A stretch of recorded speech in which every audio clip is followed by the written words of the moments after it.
నెహ్రూ కుట్ర రాజకీయాలు. కాంగ్రెస్ పార్టీ జెండాకే అశోక చక్రాన్ని కలిపి జాతీయ పతాకం కింద గాంధీజీతో కలిసి ప్రకటించిండు.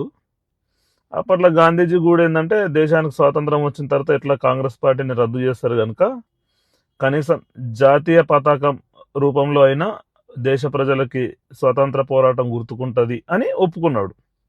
కానీ నెహ్రూ మైండ్లో వేరే ప్లాన్ ఉన్నది. మెల్లమెల్లగా కాంగ్రెస్ పార్టీని నా కుటుంబమే కబ్జా చేస్తుంది, నా కుటుంబమే కంట్రోల్ చేస్తుంది, ఇంకా నాకు రాజకీయంగా కూడా పేరుకే ప్రజాస్వామ్యం కానీ సెంటిమెంట్తోనే బతికేయచ్చు, స్వాతంత్రం తెచ్చిన పార్టీ అని కాంగ్రెస్ పేరు చెప్పుకోవాలి, పెత్తనం అంతా నెహ్రూ కుటుంబం ఉంటుందని నెహ్రూ ప్లాన్ అట్లా ఉన్నది.